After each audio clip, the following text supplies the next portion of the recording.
Chapter 3: Understanding My Community. No customs and traditions. Maize, Kansas was established in 1870.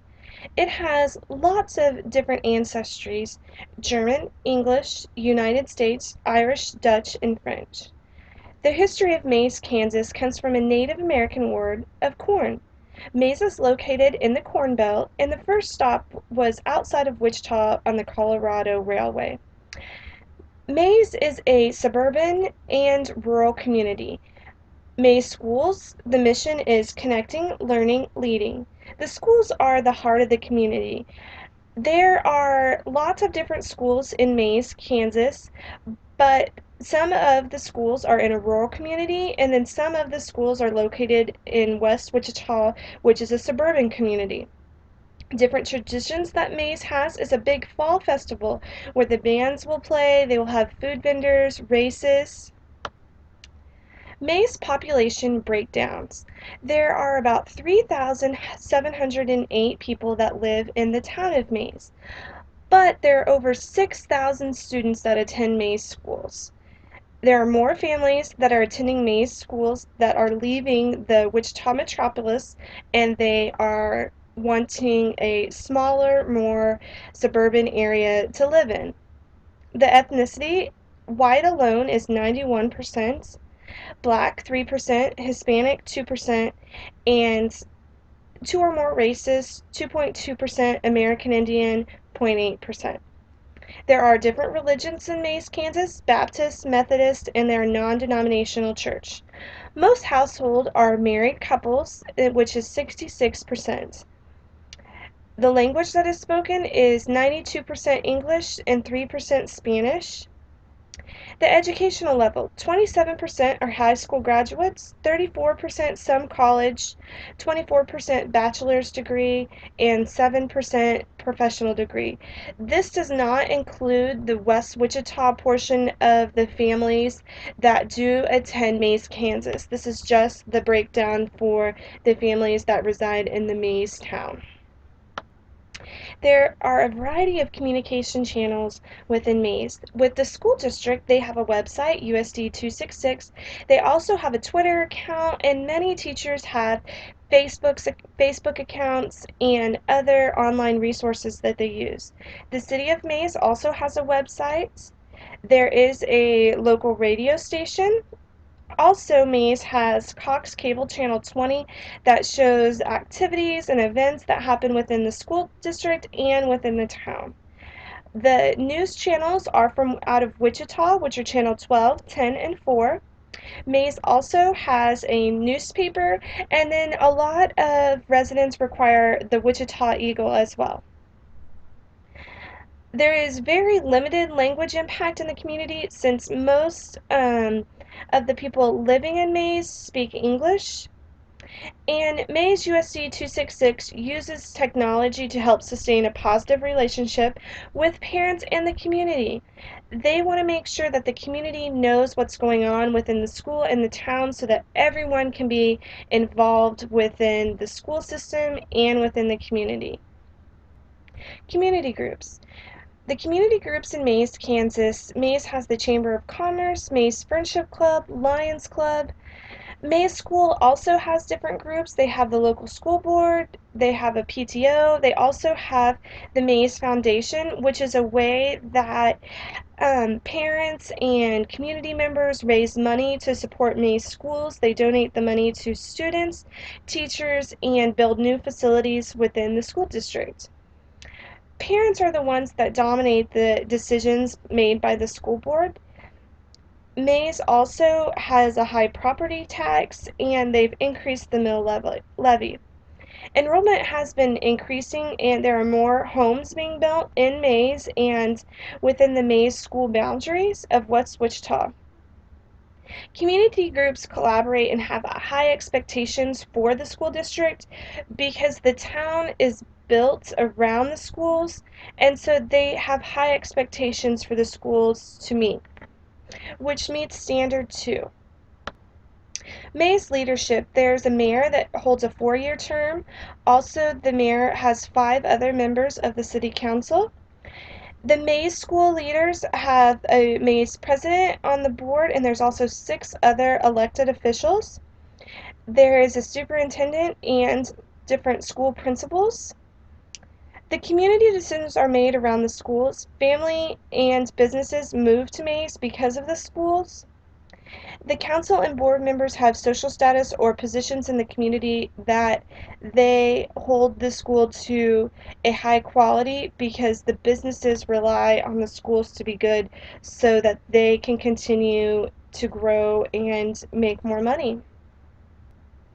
The different community leaders were raised in the community or they're from West Wichita and have moved to the boundaries of Mays. The community members promotes business and new development in Mays.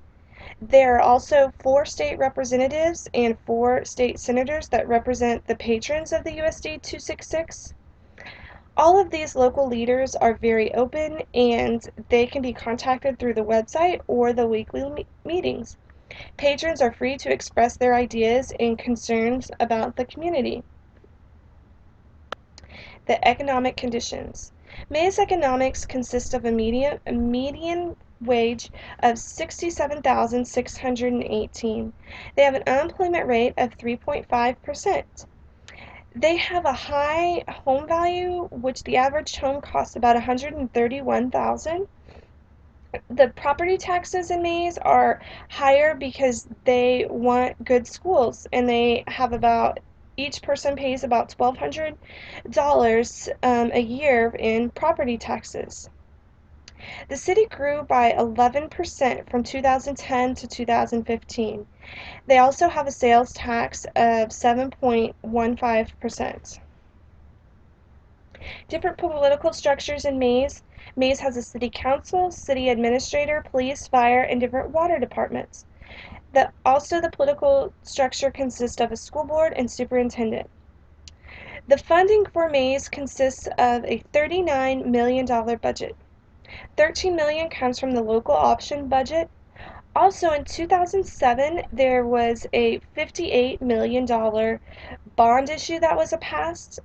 The mill levy is at 8 mills, and it gets about $2,880,000.